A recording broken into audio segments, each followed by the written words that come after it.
টাকা ঋণের বোঝা মাথায় নিয়ে জন্ম নিতে হবে। দেশের সামগ্রিক অর্থনীতি আজ ঋণময়।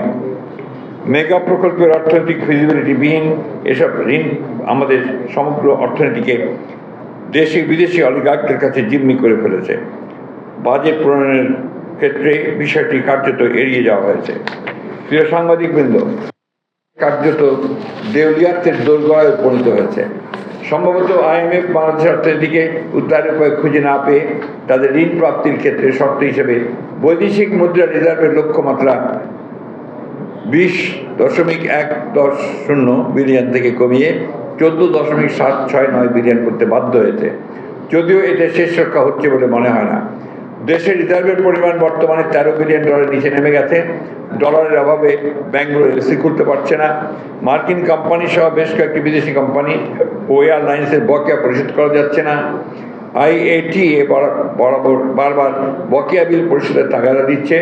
অনেকে ফ্লাইটের সংখ্যা কমিয়ে দিয়েছে। এতে ব্যবসা বাণিজ্য নেতিবাচক প্রভাব পড়ছে। বিদেশিদের অনেক বিনিয়োগ ফেরত নিয়ে US ট্রেজারি বিল ও বন্ডে খাটাচ্ছেন। এতে চাপ পড়েছে আর্থিক হিসাবে। গত মার্চ পর্যন্ত ব্যালেন্স অফ অ্যাকাউন্টসে ঘাটতি দাঁড়িয়েছে 9.26 বিলিয়ন, গত 2.93 বিলিয়ন ডলার। এর আগে আর্থিক হিসেবে সবসময় উদ্বৃত্ত ছিল। ধারাবাহিকভাবে ডলার রিজার্ভ দ্রুত কমে যাচ্ছে। দুঃখজনক হলেও সত্য, রিজার্ভ সংকট কাটিয়ে ওঠার কোনো রোডম্যাপই এই বাজেটে দেওয়া হয়নি। অর্থাৎ রিজার্ভ ও ডলার সংকট বর্তমান অর্থনীতির অন্যতম প্রধান সংকট। অর্থ পাচার ও হুন্ডি নিয়ন্ত্রণে কার্যকর উদ্যোগ না নিয়ে ডলার বাজার বাগে আনার চেষ্টা বৃথা হতে বাধ্য।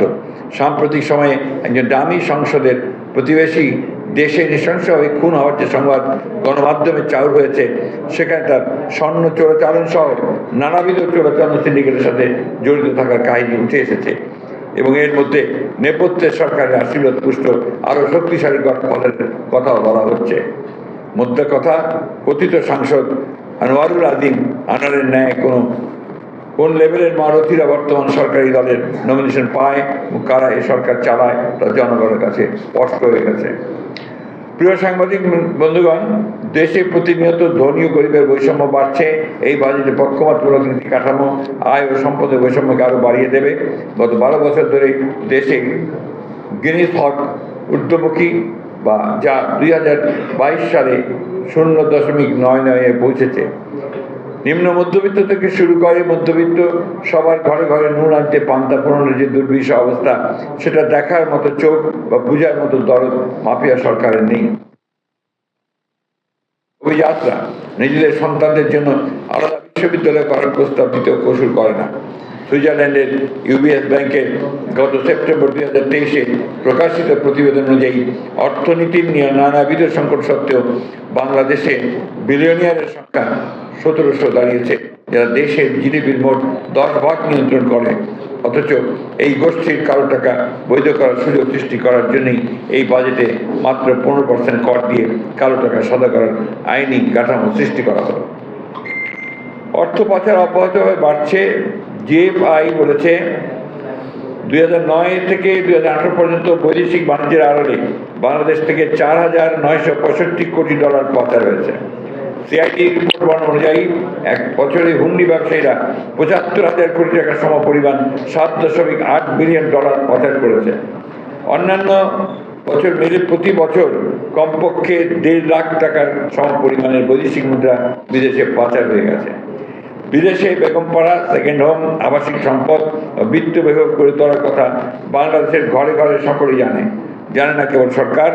সরিষায় ভূত থাকলে জানবে কি করবে বলুন? গত 15 বছরে ক্ষমতাসীন সরকারের আমলে 6 বছরের বাজেটের সমপরিমাণ অর্থ বিদেশে পাচার হয়ে গেছে বলে অনেকে মনে করেন। পাচারের সঙ্গে যারা জড়িত তাদের সিংহভাগী সরকার ও ক্ষমতাসীনদের আশীর্বাদ পুষ্ট। আজিজ বেনজির মতো শত শত দুর্নীতিগ্রস্ত পাচারকারী চিহ্নিত হলেও গত 15 বছরে তাদের অনেকেরই বিচার করা হয়নি। অর্থ পাচার করে দেশ ও দেশের মানুষকে ঝুঁকির মধ্যে ফেলে ক্ষমতাসীন তারা পালিয়ে যাচ্ছে। এই মাফিয়া সরকারের পক্ষে দুর্নীতিবাজদের ধরা সম্ভব না, কারণ এসব দুর্নীতিবাজদের সহায়তায় সরকার ক্ষমতায় টিকে আছে।